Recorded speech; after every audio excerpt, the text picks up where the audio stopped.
ja loeme jälle. Te juba teate, mis on ja te juba teate, kes selle autor on. Nii.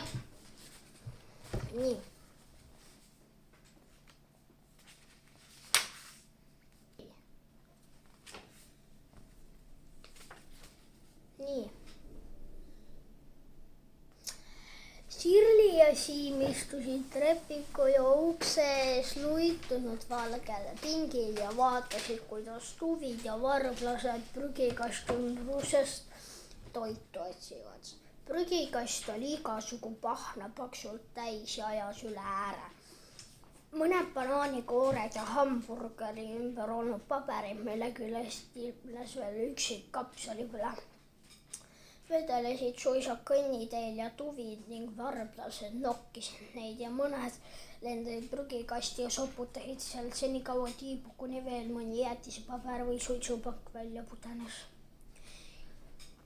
Suitsupakiga polnud lindudel midagi erilist peale hakata, aga jäätisepabereid nokiti ägedalt.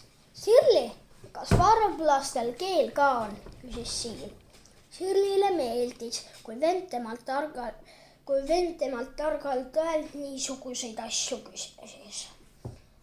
Ma kohe seletan sulle, ütles ta lahkelt. Kuule, lindudel on küll oma keel, ainult meie ei saa sellest aru, sest siutsumine ja piiksumine ongi nende keel. Aga ma küsisin sul siutsumise kohta, hüüdis Siim nördinult.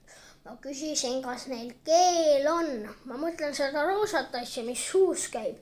Siim ajas oma suu ammuli, et taipamatu õde viimaks mõistaks, millest jutt. Vaat seda ma küsisin. Siukest keelt neil küll ei ole, vastas Sirli tõredalt. Ta oli solvunud, et polnud kohe mõistnud, millest Siim kõneleb. Neil ei mahuks ju suhugi. Vaata, kui väiksed nokad neil on. Siis nad ei saa lakkuda, järeldas Siim. Kahju. Mõtle, kui tore oleks, kui mõni tuvi tuleks ja lakuks neid. Mis siin toredat on? No on, vaata, kui vanaisa koer lakub, on ju tore, niisugune kõdi.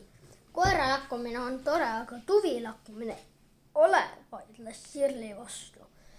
Vanaisa koert on ainult üks, aga vaata, palju on tuvisid. Kujuta ette, kui nad kõik koos tuleksid ja sind lakuksid. See oleks ju vastik. Ei tea, kõhkles Siim. Siis tuli talle uus mõte. Aga tuvi saaks ju lennu pealt ka lakkuda. Lendaks sinust üle keel ripakil ja tõmbaks sul sellega niuht üle pea.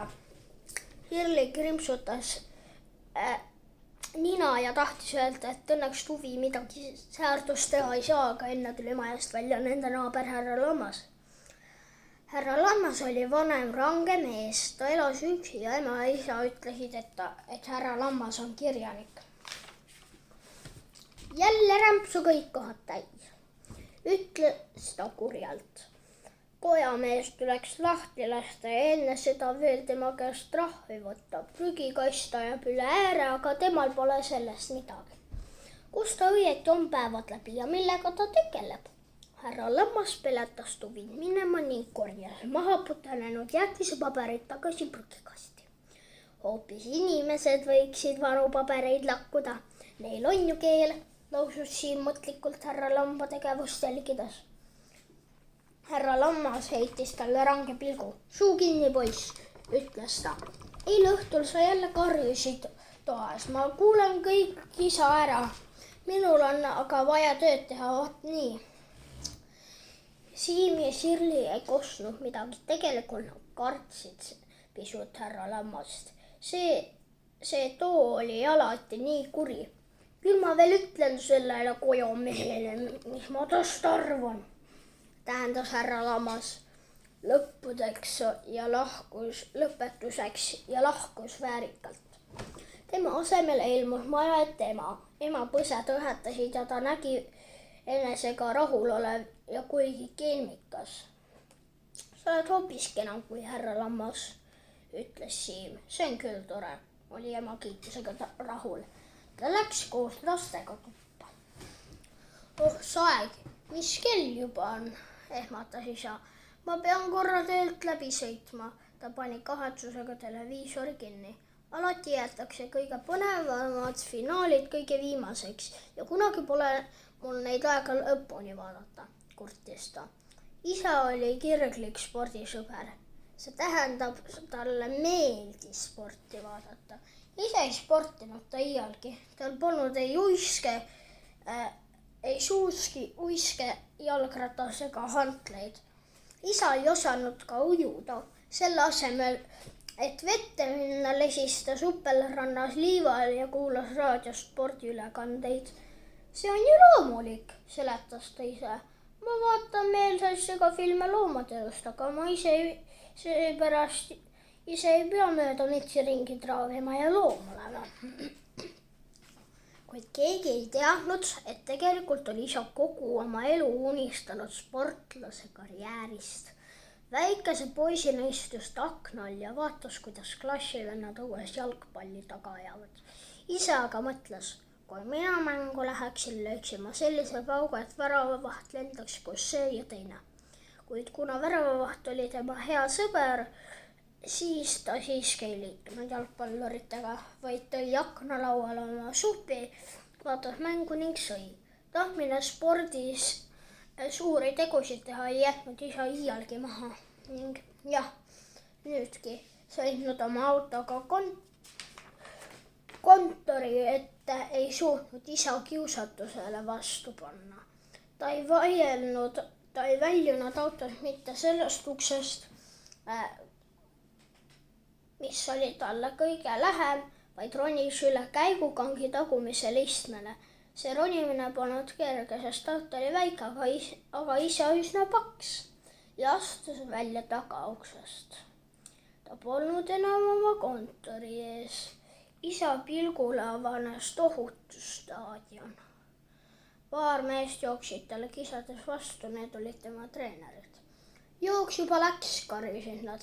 Kõik on juba rajal. Sest pole midagi, vastas isa. Tooge mu naelkingad, meil on aeg maa ja ilm.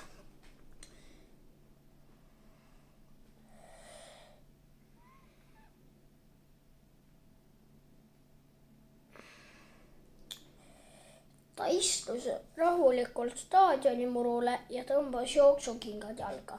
Umbes 10 minuti eest lidusid elu eest mööda jooksurada, aga isale ei teinud see mingit muret. See, et teised jooksjad on saanud temast mitmesaja meetrise edumaa. Ta tõusis püsti, valmistus stardijoonele astuma, aga pintsak, kisasid treenerid, kas sa pintsakut ei võtagi seljast?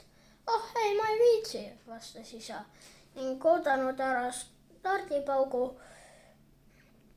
stardipaugu tormas rajale.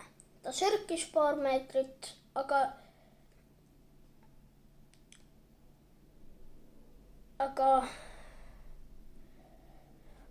peatus siis palus. Mulle tundub, et justkui tiputab. Kas te annaksite mulle vihmavarju? Vihmavarjuga ei saa joosta, hädaldasid treenerid, kuid ulatasid isale siiski suurem musta vihmavarju. Tehke palun rutem, teised sportlased on kohe finišis. Olge päris rahulikud, sõnas isa. Avas vihmavarju ning hakkas nüüd tõeliselt jooksma. Ta jooksis nagu kits.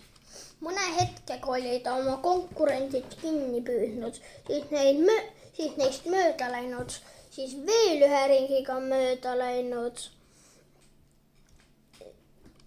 ja siis veel ühega ring ja siis veel ühega. Kusjuures ta hoidis vihmavarju kogu aeg peo kohal ning jooksis vahepeal naljavilus ka tagurpidi.